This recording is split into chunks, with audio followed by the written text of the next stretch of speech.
Hi, my name is Brian and I'm the pastor of Vision at Holy City Church. I'm glad that you found our online sermon resources, and I pray that the Lord would use them to strengthen your faith. I would exhort you not to use our online sermon resources as a substitute for regular involvement in your own local church. That being said, I pray that our teaching resources would be helpful to you and conform you even more into the image of Christ.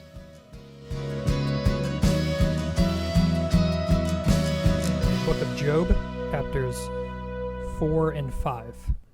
Then Eliphaz the Temanite answered and said, If one ventures a word with you, will you be impatient?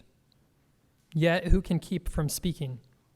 Behold, you have instructed many, and you have strengthened the weak hands. Your words have upheld him who was stumbling, and you have made firm the feeble knees. But now it has come to you, and you are impatient. It touches you, and you are dismayed. Is not your fear of God your confidence, and the integrity of your ways your hope? Remember, who that was innocent ever perished? Or where were the upright cut off? As I have seen, those who plow iniquity and sow trouble reap the same. By the breath of God they perish, and by the blast of his anger they are consumed. The roar of the lion, the voice of the fierce lion, the teeth of the young lions are broken. The strong lion perishes for lack of prey, and the cubs of the lioness are scattered. Now a word was brought to me stealthily. My ear received the whisper of it, amid thoughts from visions of the night.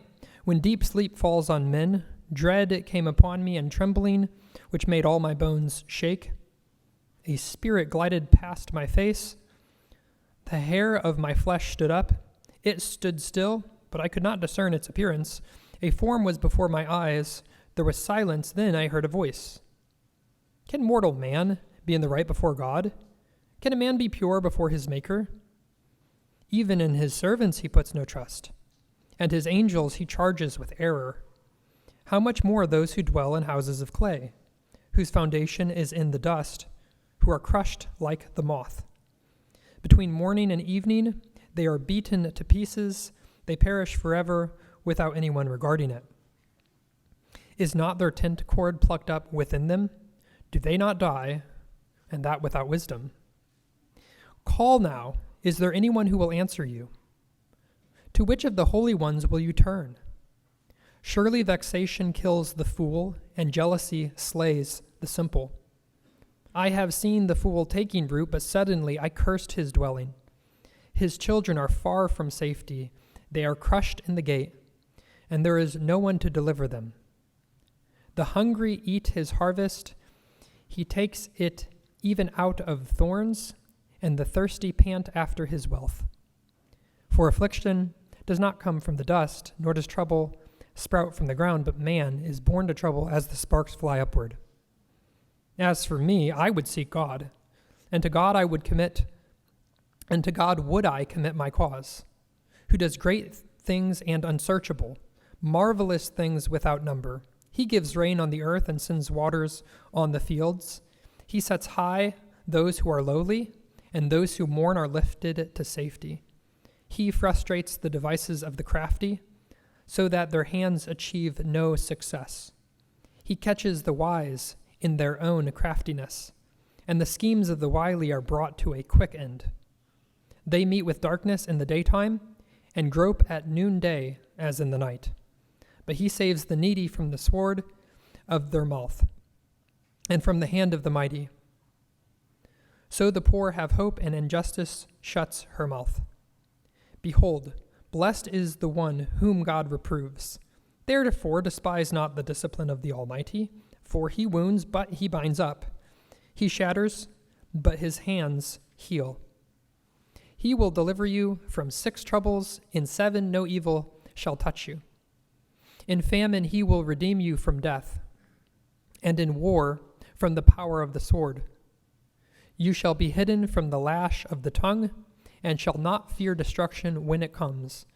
At destruction and famine you shall laugh, and shall not fear the beasts of the earth. For you shall be in league with the stones of the field, and the beasts of the field shall be at peace with you. You shall know that your tent is at peace, and you shall inspect your fold and miss nothing. You shall know also that your offspring shall be many, and your descendants as the grass of the earth. You shall come to your grave in ripe old age, like a sheaf gathered up in its season. Behold, this we have searched out, it is true. Hear and know it for your good. As we come to Job chapters 4 and 5 this morning, we're taking our next step into the complex back and forth between Job and his friends. This back and forth spans chapters 3 all the way through 37. So there's a level where I'm encouraging you to settle in. We're going to be here for a while. This morning we're going to keep our focus to chapters 4 and 5. But this back and forth between Job and his friends will last through chapter 37. Last week we looked at chapter 3 and saw Job's lament and his longing to be taken from the land of the living. Job is enduring such grief and such trouble without peace that he longs to be unborn, or he longs that God would take his life away. The incredible losses of his children, of his livelihood, have been compounded now by the torturous sores that have been lobbed all over this man, aggravating every inch of his body. All of this loss has been revealed to us to be the work of the adversary who is striving against God.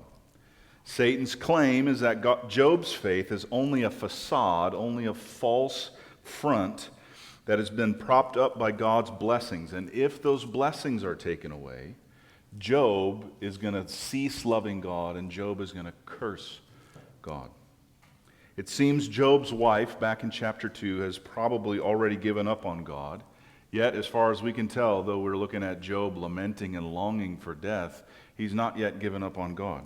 He's still holding strong, though he has been reduced to the ash heap. By faith, Job has responded to the loss of his children with the words, "The Lord gave, and the Lord has taken away.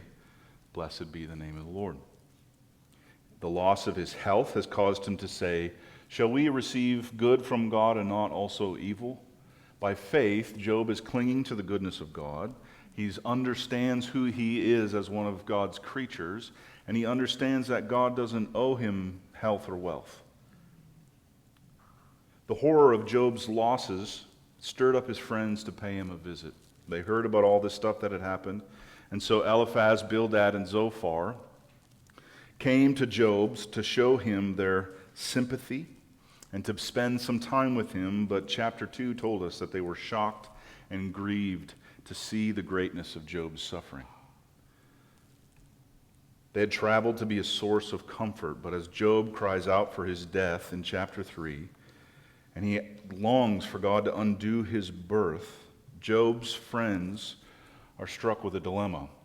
How do we help this man who wants to die? Their comfort and how they seek to help him largely takes the shape of correcting his words. This morning, we will be looking at Job's friend Eliphaz and his response to Job's grief. As we walk through this speech, I want to draw out one big idea. The big idea I hope to press in on you, the thing I hope you take away from this time together is not all the little details that are connected, but I hope that you see this. You need more than the truth to be a good friend. You need more than the truth to be a good friend. As we walk through chapters 4 and 5, I see Eliphaz as making 4 distinct exhortations, and so we'll use those as my 4 headings. So the first exhortation from Eliphaz, and my first heading is be patient. We'll deal with chapter 4, verses 1 through 11. The second exhortation is admit unholiness. Chapter 4, verse 12 through 21. Third, confess foolishness. We'll deal with the first half of chapter 5, verses 1 through 16. And then the fourth and final heading will be rejoice in discipline. Chapter 5, verses 17 through 27. I'll repeat those as we get to them if you didn't get them all, but those will be the 4 headings this morning. As we interact with these exhortations, largely what I'm going to do is going to be the same thing. I want to take note of how Eliphaz's words, Eliphaz's counsel is largely true, and even though it's largely true, it still falls short of good counsel. Okay? So, first, be patient. Chapter 4, verses 1 through 11. As I said already, Eliphaz has traveled a notable distance, and he's already spent a week in sorrow with Job.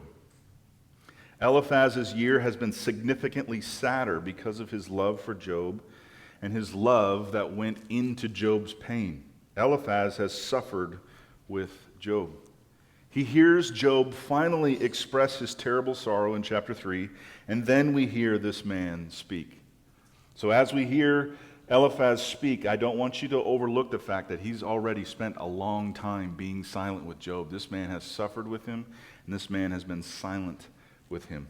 Eliphaz's opening counsel has a ring of humility and respect as he begins politely and with a list of Job's past kindnesses to others.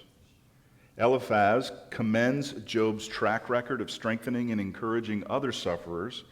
But then verse 5 comes, and we see that Job isn't just hearing his resume, Job is receiving a correction.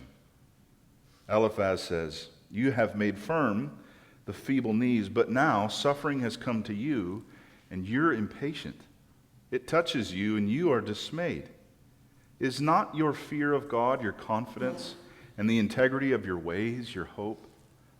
It seems that Eliphaz is upset. He's frustrated with Job's desire to die. He hears Job complaining and struggling through hardships, and Eliphaz is bothered. Eliphaz believes a righteous man shouldn't be hopeless in the midst of his trials. A righteous man, according to Eliphaz, should be confident that God will rescue him. Eliphaz continues in verse 7. "Remember, who that was innocent ever perished? Or where were the upright cut off? As I have seen, those who plow iniquity and sow trouble reap the same." Eliphaz firmly believes that a man reaps what he sows, and if Job has been a man of integrity, he can be assured that God won't let him die. Eliphaz points to the mighty lion in verses 11 and 12. Remember, this is poetry, and so we have these images that come along that might sneak up on us. We don't understand what the lion has to do, but this, within its context, is very clear. This image of the lion in verses 11 and 12 is to bolster his point that all creation, even the mighty lion, is under God's rule. God doesn't let the innocent die, and God doesn't punish the innocent. God cares for the righteous. Now, hopefully you're already feeling a little bit of tension with this passage. Eliphaz is telling the truth when he speaks of sowing and reaping. It is certainly true that God judges heaven and earth and distributes punishments and rewards according to his perfect will. Absolutely true. Proverbs 22 says, "Whoever sows injustice will reap calamity." And the Apostle Paul would also say in Galatians 6, "Do not be deceived. God is not mocked. For whatever one sows, that will he also reap. For the one who sows to his own flesh will from his flesh reap corruption. But the one who sows to the Spirit will from the Spirit reap eternal life." Every one of us needs this reminder of sowing and reaping. Friends, you will reap what you sow. What you plant will bear fruit. Every one of us needs to be reminded of this. We need to be reminded that choosing laziness or priorities that neglect the things of the Lord is planting a seed that we will one day regret. Our parenting should daily motivate our children to make choices to plant seeds that will reap a harvest of joy instead of the bitter fruit that comes from planting selfishness and immediate gratification. We ought not be deceived. Whatever one sows, that will he also reap. This is true. Eliphaz's correction of Job's perceived impatience and his reminding Job of this rule in God's universe ultimately misses the mark. Remember, truth, yet not exactly hitting the target. This is good medicine given to the wrong patient. Okay, understand, largely what Eliphaz is doing is he's distributing true and good medicine. He's just giving it to the wrong person. Chapters 1 and 2 were incredibly clear in telling us that Job was blameless and upright. Do you remember that? Job is a man who feared God and turned away from evil. Though the law of sowing and reaping is at work in the world, it doesn't explain Job's situation. There are consequences for our actions, absolutely. But this doesn't fully explain Job's suffering. It doesn't fully explain the suffering in the world. Do you hear what I'm saying? Some people look at the world and say 1 and 1 equals 2, foolishness equals suffering, suffering equals foolishness. And there's a level where that's true, right? The scriptures are very clear to say, if you are foolish, it will come back and hurt you.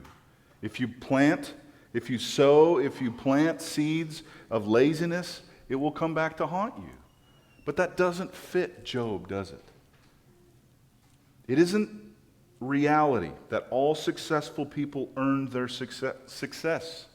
We don't live in a world where all the homeless people have done absolutely everything they can to achieve their poverty. The world and suffering is not a one-to-one relationship, though sowing and reaping is true. The Lord holds all people responsible for their actions, but it simply isn't as cut and dry as Eliphaz would have us believe. Eliphaz is right to exhort sufferers to be patient and to wait for the Lord, but his counseling is simplistic. Do you know the difference between simple and simplistic? Simple means it's clear. Simple means it's obvious. Simplistic means you make something that isn't simple into something simple by cutting out a bunch of important elements to it. Eliphaz's counsel is simplistic. Job's grief shows that not everyone who suffers is guilty, and not every trial is directly connected to sin. There's truth in what Eliphaz says, but his quickness to speak and his slowness to listen results in counsel that falls short. Our counsel, friends, your counsel, my counsel to other suffering people must be more than the simplistic application of the truth of sowing and reaping.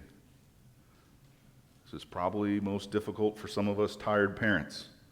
You were dumb, therefore you don't get to have fun, right? Is there truth to that? Absolutely. Understand, we're making a focused point here. Life is not fully explained by the principle of sowing and reaping, even though sowing and reaping is a law of reality. Right? We must learn from the book of Job that it's sometimes the case that a blameless and upright person will suffer more in this life than a terrible scoundrel. We can't just walk into the hospital room and say, well, what foolish thing did you do to get you here?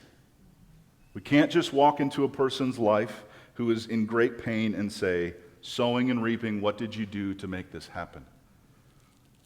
Eliphaz has more that he wants to say, and so we'll look now at this second exhortation.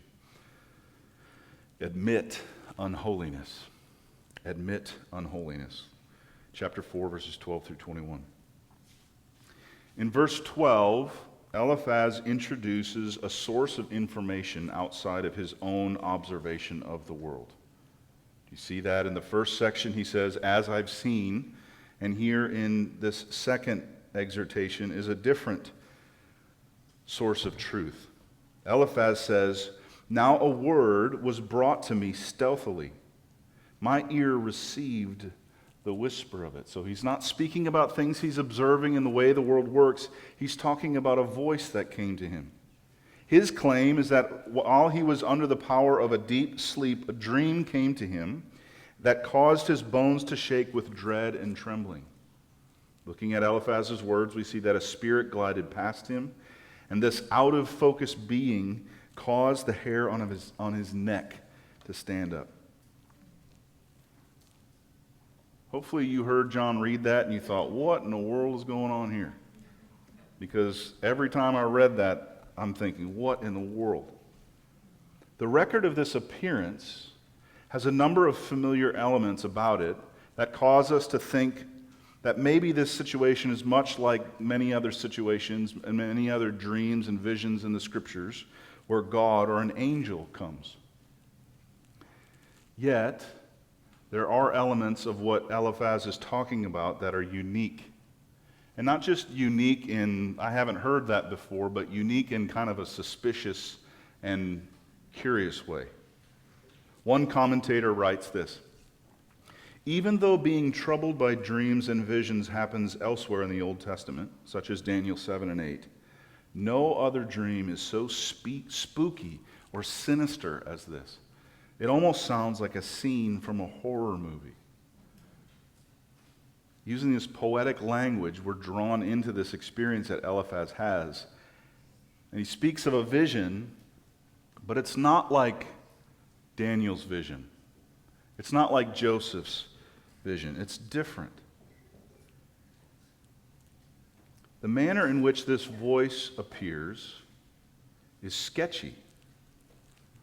The manner in which this spirit comes into Eliphaz's life is weird, and what this spirit says is also strange and curious. We read in verse 16, Eliphaz recites, "Then I heard a voice. Can mortal man be in the right before God? Can a man be pure before his Maker? Even in his servants God puts not trust, and his angels he charges with error. How much more those who dwell in houses of clay?" Eliphaz is absolutely right to submit to the voice of the Lord. He's absolutely right to receive a message that declares that God alone is holy and without fault. But is that what's going on here? Is this a message from God, or is it something else? The message itself clearly reminds us of the heavenly court in chapters 1 and 2. You remember when the angels and the evil one came before the Lord? It clearly reminds us of that in chapters 1 and 2, where God is presiding over these heavenly beings. We learn in chapters 1 and 2 that there is a Satan who is going to and fro on the earth. But is this the voice of God? Or is this the voice of the evil one who is seeking to devour Job and get him to curse God? Some of you don't like questions. You're like, hurry up, just tell me the right answer and let's move on. Okay? I love it when the Scriptures are adamantly clear and the point is just unmistakably obvious. But I don't think that's what we should walk away with. Remember, we're dealing with poetry, and poetry communicates differently. We need to make some sort of a decision here, and commendable scholars divide over who is speaking in this vision. So we go to the big expensive books for the guys who have lots and lots of degrees, and they say, well, it's this, and the next one will say, well, it's that. So shucks, the smarter guys don't have the answer figured out. But I think the primary thing that we need to see is that this passage is intentionally vague and intentionally indistinct. It's curious, it's strange, it's mysterious, it's cloudy, it's shadowy on purpose. The author doesn't give us a clear voice of God or Satan, and I think all of us can agree that this is not clearly God or clearly Satan. He gives us an unclear word on the lips of a friend that could be true, but it's not obvious. Personally, if we have to make a decision as to who is the author of these words, I like what Eric Ortland says. He writes, "Although we cannot be certain, it would make a lot of sense for the devil, embittered and still rebellious, to portray God diametrically opposite to the loving and faithful friend he really is, in order to try to get to Job and destroy his faith." We cannot be certain. Hear it. We cannot be certain. The author of Job intentionally gives us a cloudy and hard to get our hands on picture. But it makes perfect sense for this to be an attack of the evil one coming after Job and trying to get him to give up on God. We cannot be certain, but it makes a lot of sense that the adversary who twisted Peter's thoughts and caused Jesus to say, "Get behind me, Satan," also twisted Job's wife's thoughts and is now messing with Job's friend to pressure this man to think thoughts about God that are radically different from what we saw clearly in chapters 1 and 2. The vision of God that Eliphaz communicates is a God who has mercy on no one, who finds fault in everyone and everything because he's God. Is there truth that God alone is holy? Absolutely. But is that the way that God has revealed himself in chapters 1 and 2 of Job? I don't think so. And for that reason, if you ask me, who do you think is speaking in Eliphaz's vision? I think it's the evil one. I think it's the evil one who hasn't given up on Job and is working through a friend to try to get Job to be distraught by thinking wrong things about God. A powerful dream comes to Eliphaz, and it moves him to declare God's transcendent existence above all created beings. Eliphaz tells Job of God's holiness and unmatched perfection. It is true. Hear me. It is true.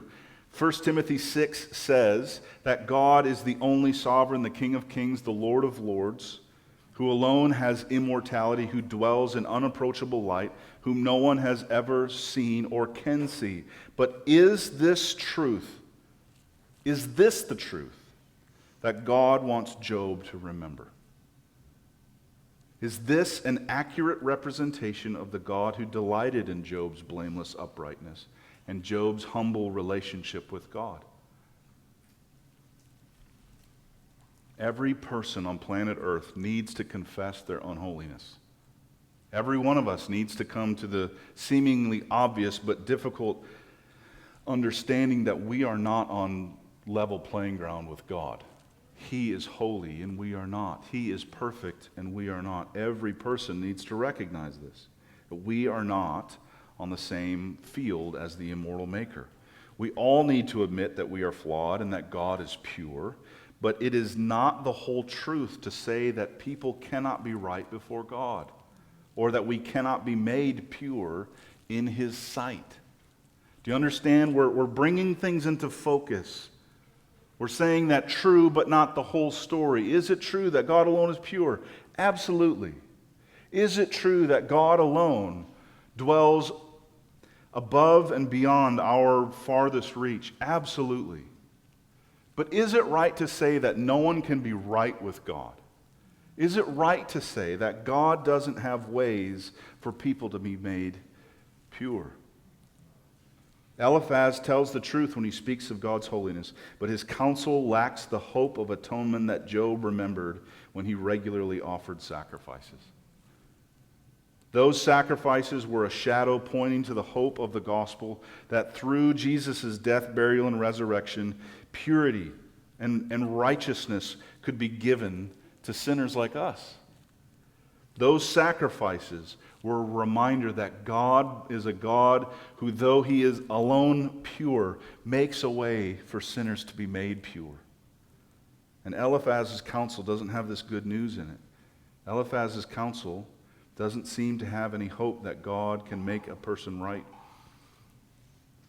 Our thoughts, hear me, our thoughts and our suffering and our thoughts and words in our counsel to those who are enduring trials must be full of gospel hope.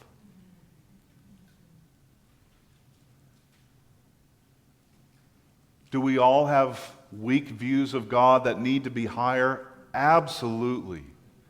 Do we need to have a greater and more overwhelming sense of God's holiness and purity and transcendence and His rule over all created things? Absolutely. But there is a way that we can be so mindful of those things that we forget about the fact that God is near. And that God has made a way for the impure to be right with the pure.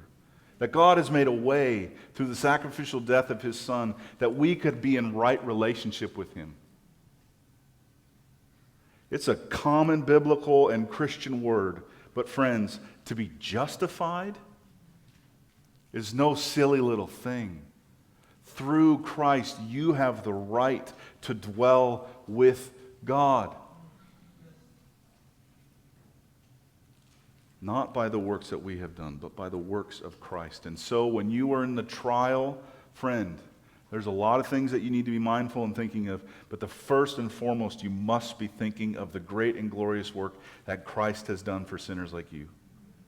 And if you are going to go to someone who is hurting and suffering, don't you dare go and open your mouth in their presence without the gospel on your lips. Admitting unholiness is necessary, but to overlook God's merciful redemption is an error that no counselor can afford to make. Eliphaz moves from this exhortation to the next when he encourages Job to confess foolishness. Confess foolishness. In chapter 5, Job's friend continues to share the wisdom of the things that he has seen. In verse 2, he says, "Surely vexation kills the fool, and jealousy slays the simple." And then, in a moment of ghastly insensitivity, think about what Job has endured, and then look at chapter 5, verse 4, where Eliphaz says, "The fool's children are far from safety. They are crushed in the gate, and there is no one to deliver them." Job's 10 children were crushed in the collapse of the home. And Eliphaz comes to him, and he says, "Let me talk to you about the destruction that falls upon fools. Their children are crushed in the gate." It's okay to compose yourself, try to catch your breath, and move on. What in the world's happening here? It's hard to imagine a friend saying something so harsh. But Eliphaz is convinced that foolishness always precedes all calamity. Job cried out at the end of chapter 3, "I am not at ease, nor am I quiet. I have no rest, but trouble comes." And now Eliphaz matter-of-factly says in verses 6 through 7, "Affliction does not come from the dust, nor does trouble sprout from the ground. But man is born to trouble, as the sparks fly upward."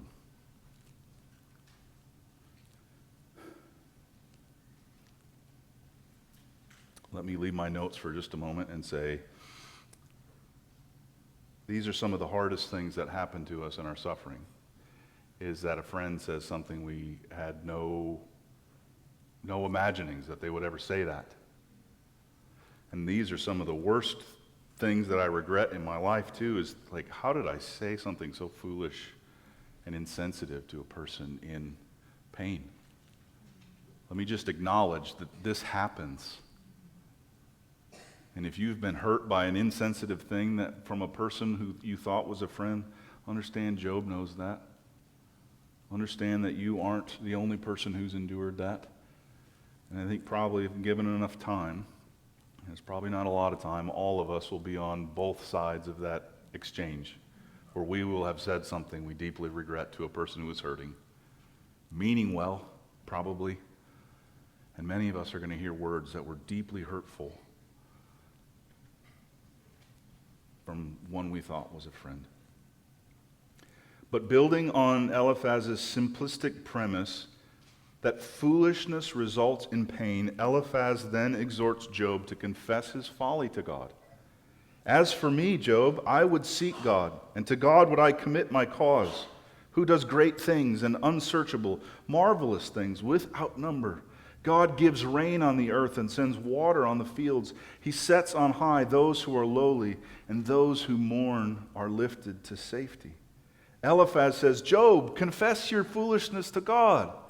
Clearly, you are enduring the pain of foolishness. Confess your foolishness to God." That's what I would do, Job. We have to recognize the truth about God in Eliphaz's words, right? It's so easy to just say, Eliphaz is a miserable counselor, get rid of him, everything he says is bunk, right? But we can't do that because a lot of what Eliphaz says is true. And so we need to see, what does he say that's true, and what must we reject? Eliphaz may be a miserable comforter, but he does know some truth about God. In chapter 5, verse 13, Eliphaz says, God catches the wise in their own craftiness, and the schemes of the wily are brought to a quick end. We have to accept this truth because the Apostle Paul quoted these very words, and he quoted them favorably in 1 Corinthians 3:19. It's not that Eliphaz is wrong. Hear me. Eliphaz is uttering much truth, even truth that an apostle would quote and apply to the church, truth about God. It's not that he's wrong. It's just that his call to confess foolishness isn't the right counsel for Job. It's not that confessing foolishness is something that people shouldn't do. It's something that we all should do.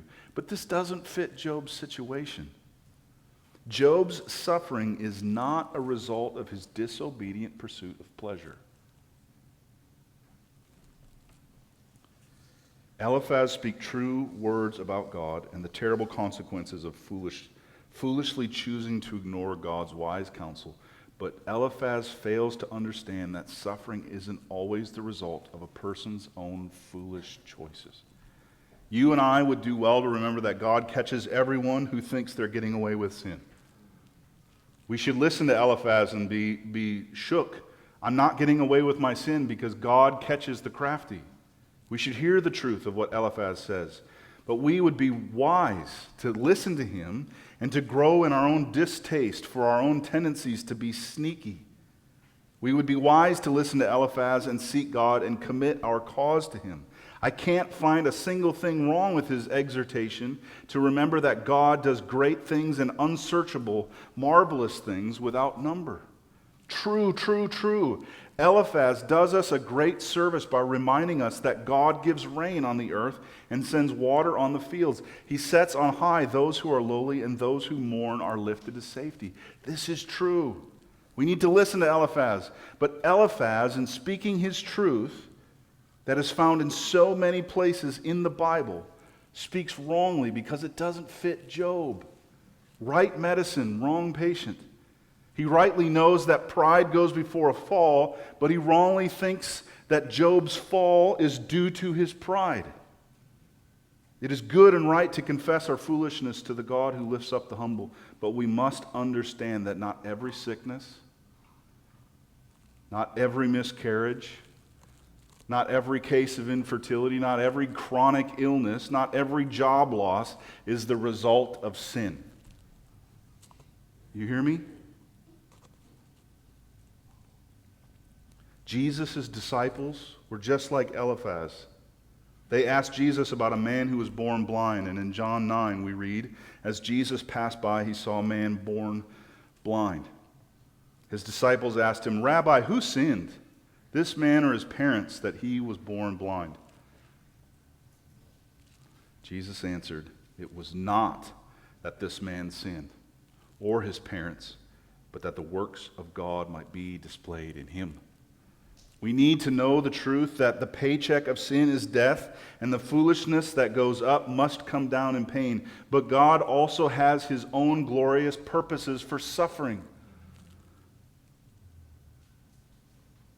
Sometimes God showcases his goodness through sorrow, and we would do well to counsel other sufferers to fix their eyes on Jesus instead of scouring their life, looking for reasons within themselves why this could be happening.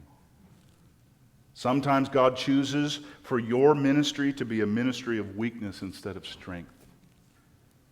Sometimes he chooses to make his appeal to your unbelieving children and friends by displaying his power in your weakness. And instead of trying to confess our way out of it, we need to follow Paul's advice. For the sake of Christ, then, I am content with weaknesses, insults, hardships, persecutions, and calamities. For when I am weak, then I am strong. Friends, do you hear me? So many who suffer wonder why God is making them suffer. What have I done? And all their counsel is, well, you must have done something wrong for God to treat you this way. But understand, God sends missionaries into your families and into your neighborhoods and into churches, and he sends them out not with remarkable gifting and remarkable strength, but with remarkable suffering. and faith that endures. Many people set out excited to use their gifts for the Lord. I'm going to go reach the nations. And then they're hit with a debilitating sickness and they can't leave their home. And they wonder, what happened to my ministry? What happened to my ministry? God has taken my ministry away. No. No. God has surely reshaped the ministry you thought you would have. But friend, if God gives you weakness, God has given you a ministry to be done in and through weakness. Don't you think Paul could have said to himself, think of all the continents I could get to if God would give me strength. If God would get me out of jail, think of all the churches I could plant. But Paul, in his sickness, would say, for the sake of Christ, I'm content in weaknesses. I'm content in insults. I'm content in hardships, persecution, and calamities. Why? Because when I am weak, then I am strong. God has a ministry to do through every single one of his adopted children.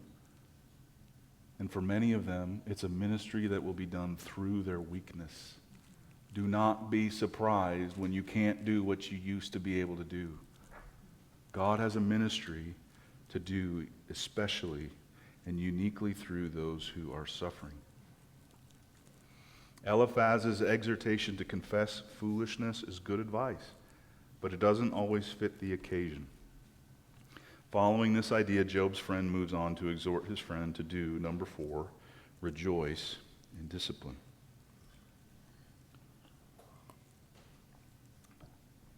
In his last exhortation in this first speech to his friend, Eliphaz says to Job in chapter 5, verses 17 and 18, behold, blessed is the one whom God reproves. Therefore, despise not the discipline of the Almighty, for he wounds, but he binds up. He shatters, but his hands heal. Eliphaz is reminding his heartbroken and agonizing friend that there is blessing in going through God's discipline. God disciplines his children, but there's blessing on the other side. Eliphaz is reciting the same truth as the psalmist in Psalm 94, where we read, blessed is the man whom you discipline, O Lord, and whom you teach out of your law. The book of Proverbs also says, my son, do not despise the Lord's discipline or be weary of his reproof, for the Lord reproves him whom he loves, as a father the son whom he delights. Eliphaz's encouragement is also in line with the words of the Apostle James. Count it all joy, my brothers, when you meet trials of various kinds, for you know that the testing of your faith produces steadfastness. And let steadfastness have its full effect, that you may be perfect and complete, lacking in nothing. Blessed is the man who remains steadfast under trial, for when he has stood the test, he will receive the crown of life which God has promised to those who love him. Eliphaz closes his exhortation with these words, for you shall be in league with the stones of the field, and the beasts of the field shall be at peace with you. You shall know that your tent is at peace, and you shall inspect your fold and miss nothing. You shall know also that your offspring shall be many, and your descendants as the grass of the earth.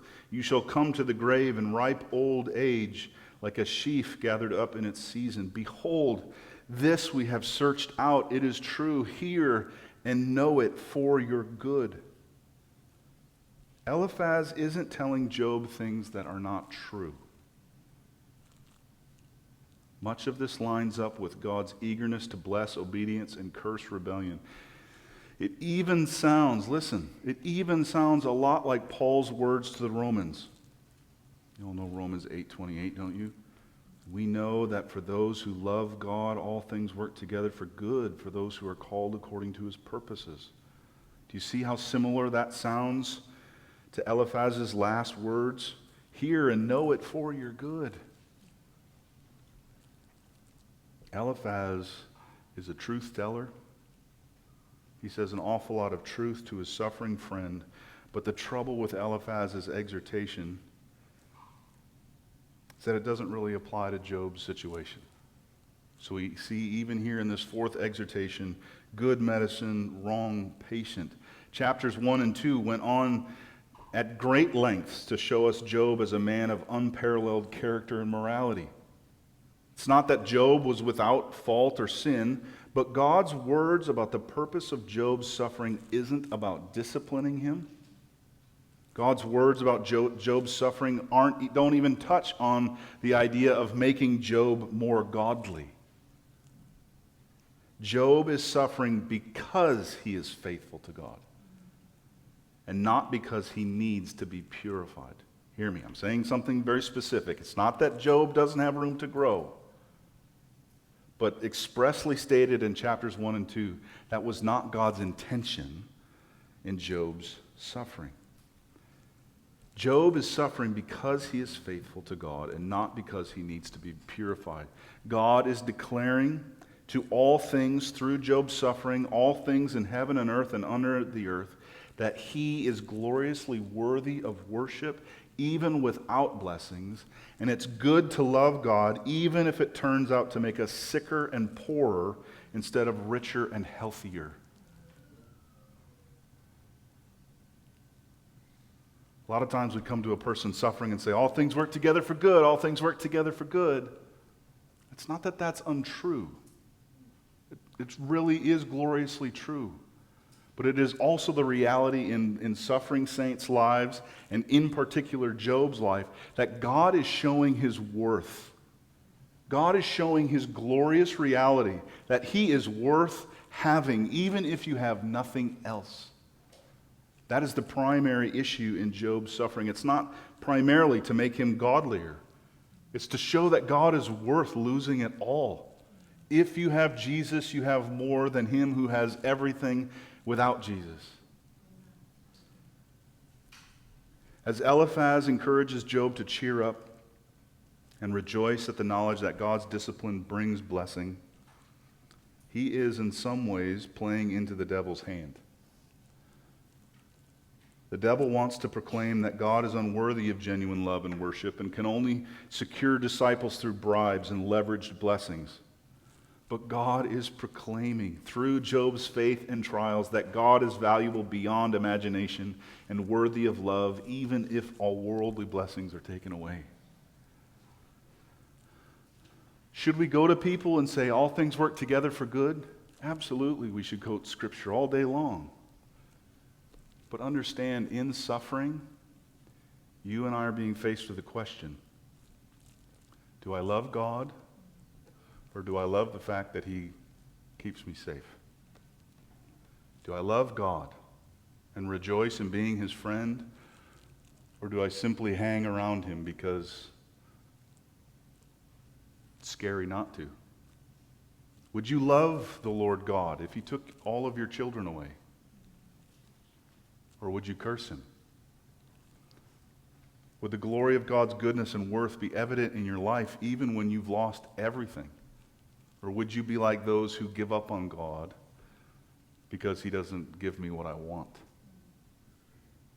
Through Job's suffering and through many others, God is showing that he is worth it. That even if we lose everything that's precious and dear to us, if I still have God, I still have riches beyond imagination.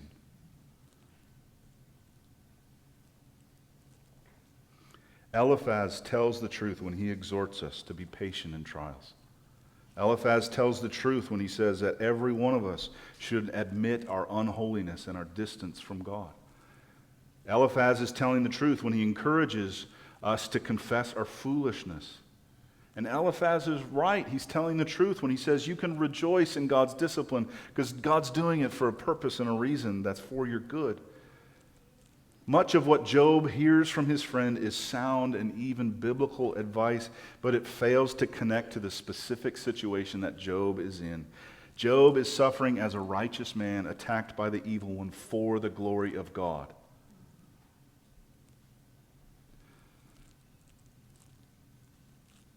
Friend, you and I need to have a category of Job-like suffering when we go to our friends who are hurting.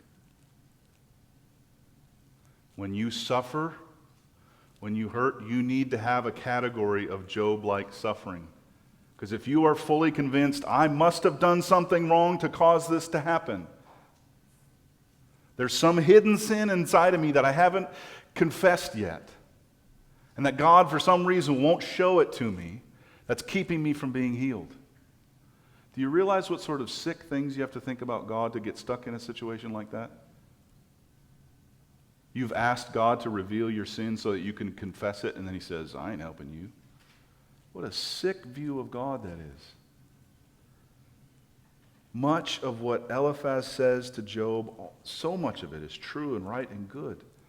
But it isn't the whole story, and we have to have a category of Job-like suffering. The kind of suffering is that we are suffering because we have obeyed the Lord. The kind of suffering that suffers because the evil one wants to tear us down. The kind of suffering that says, God has good purposes for my ministry of weakness. God has given me this particular ministry of medication, doctor. God has given me this mission field. Peter, the Apostle Peter, would look to the innocent suffering of Jesus and give the exhortation that those in situations like Job so desperately need to hear. Friend, you need to take this to your Job-like sufferers. And in your Job-like suffering, you need to hear these words from 1 Peter 2. Peter is speaking these words particularly to slaves, but the realities apply to us all. Peter writes, "This is a gracious thing. When mindful of God, one endures sorrows while suffering unjustly. For what credit is it if, when you sin and are beaten for it, you endure? But if, when you do good and suffer for it, you endure, this is a gracious thing in the sight of God." Let me read that again. If, when you do good and suffer for it, you endure, this is a gracious thing in the sight of God. For to this you have been called, because Christ also suffered for you, leaving you an example so that you might follow in his steps. Eliphaz failed, and he was unable to tell Job to follow Jesus. But friends, we can look at Jesus, and Peter calls us to remember Jesus and his suffering and follow in his example. Jesus committed no sin, neither was deceit found in his mouth. When he was reviled, he did not revile in return. When he suffered, he did not threaten, but continued entrusting himself to him who judges justly. Friend, are you suffering and you've confessed all the sin you can think of? Consider Christ, who continued to entrust himself to him who judges justly. Jesus himself bore our sins in his body on the tree that we might die to sin and live to righteousness. There is remarkable hope in Christ. And this hope is greater. Hear me. It's greater than a life without sickness here on earth. There is great hope in Christ. What Jesus secured for us is hope and blessing beyond all of your children living a full life. It's better than you living to old age and dying peacefully in your sleep. It's better than all of your investments going the way you had hoped. It's better than all of your kids having great friends their age and encouragements. It's better than having a marriage without strife. What Christ promises, what Christ has secured for us is better than all of these things. And in Jesus Christ, we see that God, hear me, is for us. He's not against us. In and through Jesus Christ, God is for us. Friends, continue entrusting yourself to him who judges justly, especially in those seasons when you have no idea where and why this suffering is upon you.